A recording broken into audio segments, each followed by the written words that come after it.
commissioners, so those are the guys that commission our services, they do set various targets for us. And one of them is making sure that most of our patients are cancelled their medications on discharge. And we believe that part of the discharge counselling was making the patients understand why they're taking their medication, how to take their medication correctly, where to get further supply, because so many thought that once they finished from taking their medication that we supplied for them, that was it, that they didn't have to take it anymore, they were all better. We offer patient-centered care, and this means that, we're highly involved with our patients, so discharge counselling is very relevant.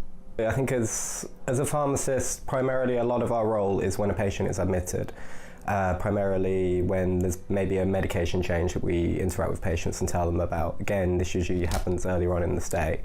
So to be able to see people throughout the whole recovery pathway a little bit more, seeing people before discharge and seeing people that are well is really nice from an individual point of view. So this project lasted, it spanned over a 2-year period. So it started in January 2017 and we managed to close it and reach our aim by our target, which was December 2018.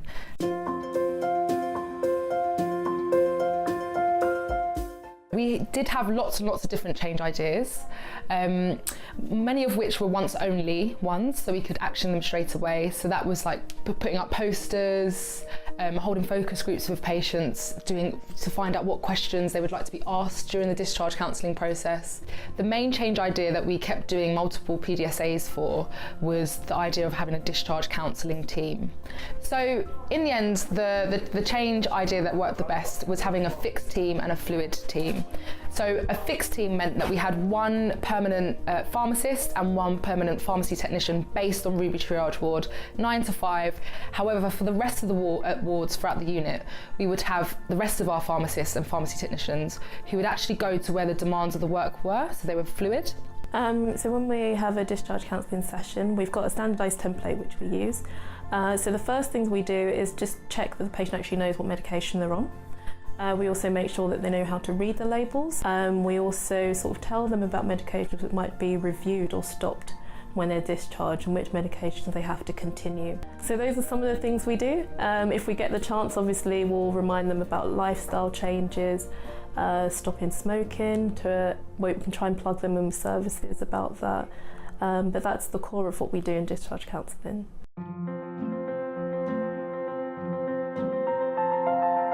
I think some of the difficulties that came through were primarily due to the staffing of our department. We knew that fundamentally it was heavily dependent on having feet on the ground, so we had to change the way we worked completely operationally. The data collection was also really, really difficult. We were heavily reliant on reporting services, which throughout the period from 2017 to present has had major changes and was not always reliable, so actually we started manually collecting our data. To do a project, it's not easy.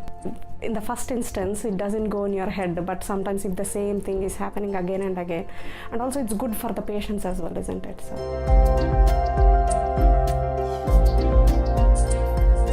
This is an issue that's been identified in all of the directorates. So now it's about sharing our learning with the other pharmacy teams in the other directorates. We're looking at what we're doing, the quality of work. So it's not just necessarily counselling the patients. We just want to make sure that the information we're giving to these patients are very useful to them, and hopefully it's helping reduce the readmission rates, which is I think it's currently high, and not only in Newham, but I'm sure that applies to other directorates as well.